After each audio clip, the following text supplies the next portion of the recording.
I begin this video on the 20th of January 2025. But how we got to this situation? Well, in order to have an accurate overview, I suggest to check out a video in this guy's channel called as History Legends. Since he is French, I dare to say, Monsieur, vous êtes remarquable. As myself an academic man, I think that adequate references are very important. Now, back to the topic of this video, the final phase of the titanic battle for the last Ukrainian salient in the Donetsk region. At the end of the second video of my channel in early November, I tried to predict the future. In that video, I said that the Russians will try to encircle the Ukrainian salient somewhere near Andreyivka. Well, I think I was right. In this current video, I will present the tactical and operational level events of the final phase of this titanic battle. If you think my job worth it, please give it a like and subscribe to my channel. If you have anything to add, I am more than happy to see it in the comments. And now, let's begin. On the 20th of January, it was clear that the Russians intend to cut the valuable Ukrainian forces east of Andreyivka. After the catastrophic debacles of the Ukrainian High Command, the Ukrainians seemed to learn. They reacted to the dangerous situation and sent reinforcements to the area. But what is more important, it seems that they put an effort on one vital thing: coordination. On the 21st of January, the Ukrainians continued the coordinated withdrawal of their forces. The most imminent threat was in the small pocket between the villages of Shevchenko and Petropavlivka. The Ukrainians executed a small counterattack with 2 armored vehicles and with appropriate support from both recon and attack drones. But this counterattack was only used to create the opportunity for the almost trapped units in the pocket to withdraw towards Andreyivka.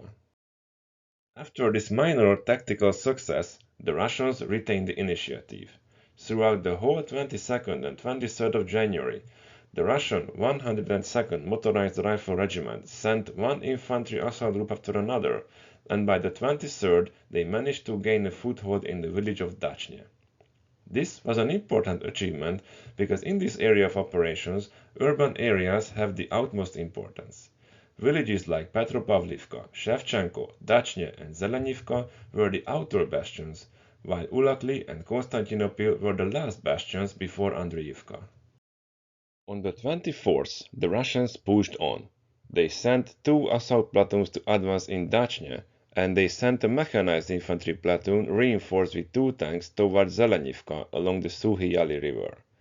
This later attack achieved only minor gains due to the open terrain and the presence of Ukrainian drones. But the infantry assault groups in Dachny captured a larger part of the village. For the first blink, it can be odd that mechanized forces achieved significantly smaller gains. But in the reality of this war and the phenomenon of transparent battlefield resulted that the small infantry assault groups can better use the cover of the built-up areas. On the next day, the 25th, the Russians sent infantry assault groups instead of armored columns, and they managed to capture a wide area. Practically, they sent 4 or 5 infantry assault groups and each captured the next tree line in front of them. What is more important is that on this day we got proof that this pocket is under constant threat of Russian drones and artillery. This statement of mine is backed by the fact that we could observe Russian drones harassing the Ukrainian logistics in and around Constantinople and Ulakly. On the 26th of January, the Russians pulled an ace from their sleeves. They pulled the same trick again and again. They shifted their center of gravity from the southern edge to the northern edge of the Andreyivka pocket, and they launched the whole assault company of the 114th Motorized Rifle Brigade towards Andreyivka. To make matters worse, according to my analysis, the Russians, just like 100 times before, attacked along the sector boundary of 2 Ukrainian units. The same shit again and again. Extremely fierce battles erupted in Andreyivka. The Ukrainians deployed their last reserves and sent in whole drone companies, while the Russians sent one assault group after another. On the 27th, neither side achieved success. The Russians decided to shift their center of gravity once more, and they sent a mechanized infantry company at a seemingly surprising attack axis against the Ukrainian 33rd Mechanized Infantry Brigade. But this attack met with stiff Ukrainian resistance. A complex system of recon and attack drones and drone-dropped mines managed to stop the Russian column. Subsequently, a Leopard 2 tank was sent to engage the stalled attackers, and after destroying 5 armored vehicles, the Russians retreated. All of this resulted that the imminent threat of Russian breakthrough had been averted, but this situation was still critical. As we could see here, coordination of assets and swift decision-making makes the real difference. After the 29th of January, the Russians continued their offensive and they improved their positions a bit in Dachny. On the 30th, the Russians continued their balance-shifting method and they attacked near Zelenivka and Andreevka, in both cases with 1 or 2 infantry assault groups. Both attacks achieved their goal and they advanced to the next tree line. These small but important Russian gains created dangerous situation on their flanks. Ukrainian units marked in the blue circle had to retreat because their positions became untenable. February began with fierce clashes in Andreevka and in Dachny. The Russian intent was still to close the cauldron by capturing Andreevka and Constantinople. In order to do so, their main objective was Andreevka, where they already had a foothold. From the south, they faced bigger challenges because the Ukrainian defense here proved to be more sturdy. Furthermore, in order to create favorable conditions for their main attack, the Russians had to constantly maintain the pressure on the Ukrainians near Dachny from the east as a shaping operation and to prevent their orderly withdrawal. The Russians acted accordingly, but thanks to the newly arrived reinforcements they achieved no gains in Andreevka. On the 3rd of February, however, they captured the northern part of Dachny. On the next day, the 4th of February, assault groups of the Russian 39th Motorized Rifle Brigade advanced to the next tree line, but what is more important, they reached the position flanking the Ukrainian defenders in Dachny. This Russian advance provided its own results, and on the 5th of February the Russians captured Dachny. What is more important, that the Russians advanced a bit in the southeastern part of Andreevka also. This seemingly minor gain has a huge significance, because from this moment they could effectively hold Ulakly and the supply route under direct fire, which was already heavily attacked by drones. If the Ukrainians cannot push the Russians back from this position, they would need to withdraw from the pocket very fast. The Ukrainian High Command, however, did not think the same way. But they did not send enough reinforcements either, so surprise surprise, the Russians further advanced in Andreevka. To make matters worse, on the 7th they sent a mechanized infantry platoon that managed to penetrate to the center of the town and firmly grab the foothold there. What is even worse, that on the 8th they advanced to the bank of the Vovcha river. On the 10th, the Russians retained the initiative and advanced a bit more in the center of Andreevka, and on the 11th and 12th they further widened their corridor and practically captured the town. On the 13th, however, the Russians could not push further, in spite of the fact that they were very close to an operational victory. However, they managed to advance a bit on the southern flank. The situation was critical. The Ukrainian defenses were on the brink of collapse. The Russians were only one step away from a significant operational level victory. On the 14th and 15th of February, the Russians realized that attacking only from the north, they will not be able to seal the fate of the Ukrainian units in the pocket east of Ulakly. This is because the Vovcha river hampers them to do so, and there is still enough space for the Ukrainians to retreat through the open field. On the 14th of February, it became crystal clear that the Russians must attack from the south. And they acted accordingly. On the 14th, they executed a massive fire preparation with both artillery and drones against the Ukrainian positions south of Ulakly. And on the 15th, they sent infantry assault groups as probing attacks. These attacks achieved their goals. They captured the closest Ukrainian held position in the nearest tree line, but the real attack came only after this. After the success of these small recombined force tasks, the Russian 36th Motorized Rifle Brigade and the 91st Motorized Rifle Regiment sent 1 mechanized infantry companies each to break through the thinly held Ukrainian lines and eliminate the cauldron. The one towards Constantinople got beaten back with a bloody nose, but the one towards Ulakly broke through and the Russian mechanized infantry subunits captured the eastern part of the village. With this success, the Russians practically encircled the Ukrainian 33rd Mechanized Infantry Brigade and 46th Air Assault Brigade, hence only a 1 kilometer wide gap remained open for these forces to retreat, which gap was under direct Russian fire control. 1 month after the catastrophe of Velika Novosilka, the indecisiveness and rigidness of the Ukrainian High Command created another totally avoidable tragedy. Bravo! Really, congratulations! Just one thing to note.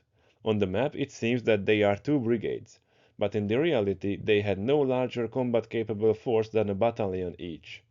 Right now we have absolutely no information on how many Ukrainian soldiers were trapped here, but my guess would be somewhere around 1,000 men. In this sad situation, there were no other option just to save what can be saved. There were no quickly available forces to deploy here, because all available Ukrainian reserves in the region were executing successful counterattacks near Pokrovsk and Toretsk. The only feasible option was the breakout. But before the breakout could have started, the Russians launched another attack with another company towards Constantinople. This attack succeeded and the Russians gained a foothold in the southern part of the village. Furthermore, this attack also achieved that the Ukrainian units attempting the breakout could not receive any help from the outside. Breakout from an encirclement is one of, if not the most difficult military activity. Normally it is helped by forces outside of the encirclement, but in this case the trapped Ukrainian units of the 33rd and 46th Brigades could only receive some drone strikes as fire support. To their luck, this drone support proved to be very efficient. This is backed by the fact that on the 17th the Russians launched some assault groups towards north, both in Ulakly and Constantinople, but both attacks got beaten back by drones and the tenacious defense of presumably the remnants of the 79th Air Assault Brigade. But there were no time to spare. The breakout must be commenced without any further delay or preparation. Each breakout has 2 main elements. An assault force which tries to clear the way by attacking the enemy and breaking the encirclement.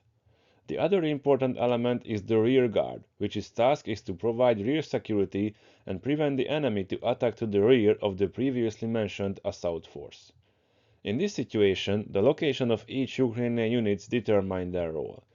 The 33rd Mechanized Infantry Brigade, at least what had left of it, became the assault element, while the remnants of the 46th Air Assault Brigade acted as rearguard. The Ukrainians had at least 2 company battle positions in the pocket east of Ulakly, marked as company battle position yellow and blue respectively. These fortifications could serve as a base of maneuver and assembly points. Sources are scarce, which is normal. A battle like this is pure chaos. According to what is available, the 33rd Mechanized Infantry Brigade launched 1 or 2 infantry assault groups as recon by force missions at the early evening of the 17th, right after sunset. The purpose of these tasks were to fix the Russians and of course to gather some information of their position. While this was going on, all available drone forces were hovering over the Russians in Ulakly. To the Ukrainians' luck, the Russian-held territory in Ulakly was only big enough for a company maximum. It was a difficult task to overcome them, but not impossible. Right after the drones were in position, and the first reports arrived back from the recon by force attacks, the main operation commenced. Under the cover of night, all the remaining elements of the 33rd Mechanized Infantry Brigade and the 46th Air Assault Brigade managed to get out from the cauldron. This was no ordinary attack, hence by this time there were virtually no combat-capable vehicles remained in the pocket. The breakout had to be executed on foot. According to the regulations and logical rules of tactical level military activities, the Ukrainians could use movement techniques such as bounding overwatch. I assume that the forward element of the 33rd managed to clear a path through the northern parts of Ulakly, while the others just simply walked out. Of course, this is not true for some unlucky soldiers of the 46th Air Assault Brigade. According to Russian sources, approximately a squad of Ukrainian troops got captured in company battle position blue. However, this is the only Russian source talking about prisoners of war. And they talk about significant Ukrainian casualties also, but without any proof. For me, it means that this very difficult operation had been executed at a very professional level, which is the courtesy of the Ukrainian tactical level commanders present in the cauldron. Hats off! After the Ukrainian forces left the cauldron of Ulakly, the smaller cauldron near Constantinople became the epicenter of the operations. Here, the remnants of the 79th Air Assault Brigade held the line. On the 18th of February, the Russians were occupied with mop-up operations and to reorganize their attacking force. On the 19th, however, they resumed their offensive. But the 79th held the line, and they could execute a textbook delaying action. On the 19th, they withdrew their forces with losing only one Humvee from the very southern part of the pocket. On the 20th, they moved back to the perimeter of Constantinople, while on the 21st, a successful Russian attack against the 147th Mechanized Infantry Brigade on the north forced the 79th to quit Constantinople and to withdraw to the line north of Rozliv. What the Ukrainians did since the Battle of Kurakhova is no ordinary feat, and in the same time a very ambivalent one. Yes, the Russians managed to capture a large chunk of Ukrainian ground, and their forces also captured Andreevka. However, during the process, they managed to create only one major cauldron, the one I was talking about in this video, and a smaller one in Yelizavetyivka back in autumn 2024. So I would say the Ukrainians managed to get out from this difficult situation with a good result. I can only guess how it would have looked like if the Ukrainian General Staff would not have hampered them with an ill-functioning, slow decision-making. Well, that is all what I wanted to say. Thank you very much for watching. If you think my job worth it, please give it a like and subscribe to my channel. If you have anything to add, I am more than happy to see it in the comments. Thank you and see you soon.